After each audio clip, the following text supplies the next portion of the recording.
So briefly, we'll recap what your life is about in your physical form and what you said you were coming to experience. You said life in physical form is the leading edge of thought. It's the platform from which new ideas are born. The delicious contrast causes me to give birth to the expanded version of me. And then law of attraction powerfully calls everything necessary for the culmination of that creation to it, including me. And when I relax and let myself go in a worthy, trusting, vibrational attitude, I have a blissful journey. And I just love this contrasting experience that's going to stir up another and another and another and another and another and another and another reason to flow, reason to flow, reason to flow, reason to flow, reason to flow.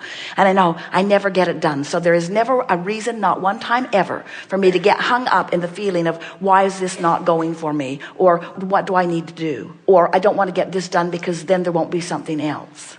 So sometimes we think that you think that what we think you should do is that you should get tuned up to what you want and then just get over there into this vortex and then it's done. And we say, actually, the opposite is what we wish for you.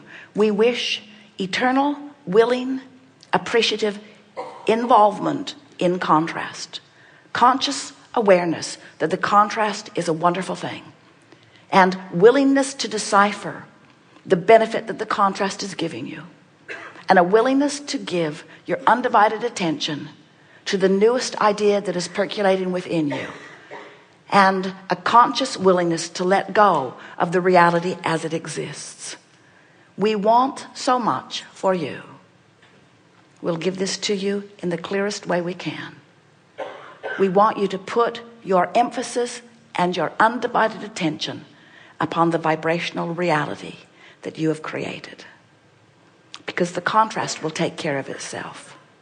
Give your undivided attention to the vibrational reality. Do everything you can to get within the vicinity of this swirling vortex of coming togetherness.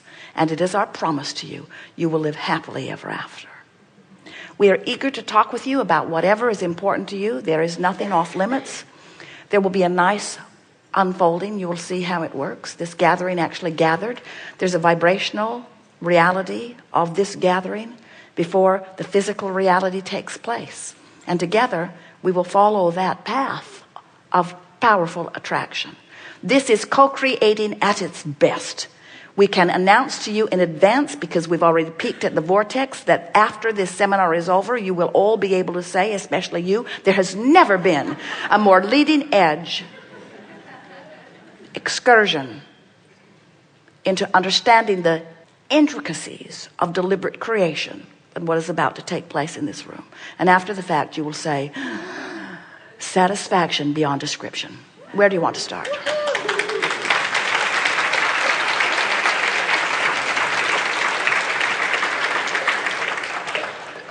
Begin right here. Yes. Thank you. To frame my question, I'd like to give you my vantage point. Two most influential teachings in my life are yours and Buddhism and the modern teaching of Zen, presented by Eckhart Tolle. And I would think that you may be familiar because Oprah's done quite a bit of work with him as well. And for That's where we get all of our information.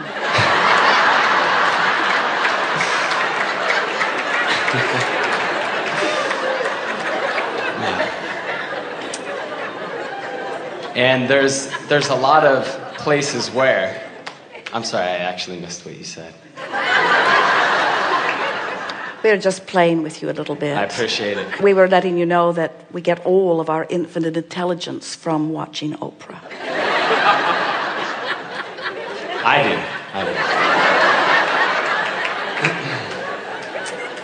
There's a lot of crossover between what he teaches. He acknowledges vibration. Obviously, you acknowledge meditation.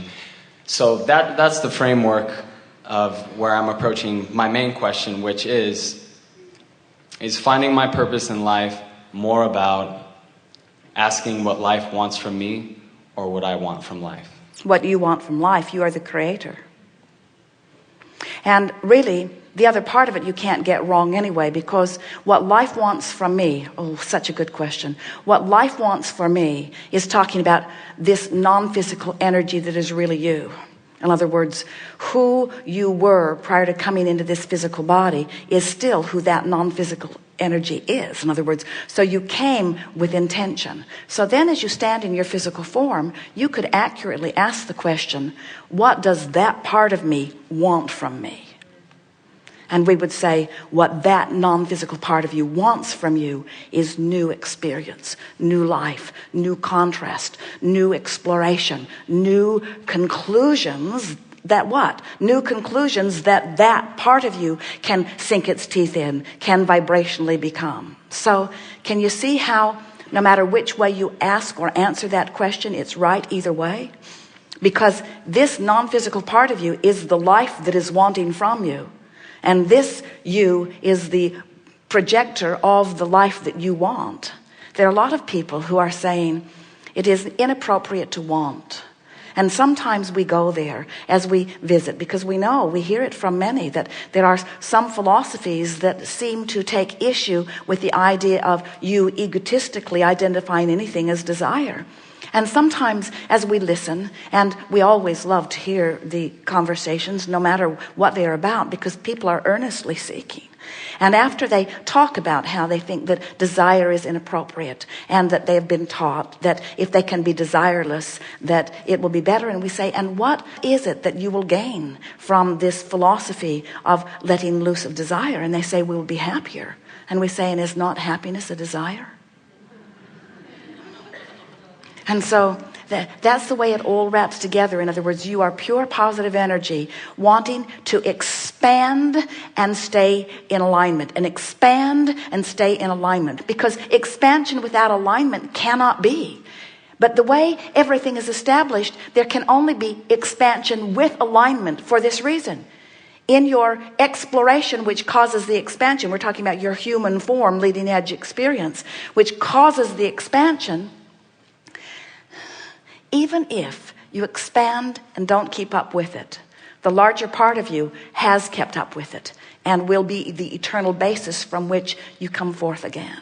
So the only risk that anyone ever runs is to come forth and life cause them to expand further than they can allow themselves to be in any moment, and then they have the discord of not keeping up with who they are. But then in the death experience, they keep up again. So what life wants from you is joyful expansion, and what you want from life is joyful expansion. So if it feels like that, then I'm on the right track.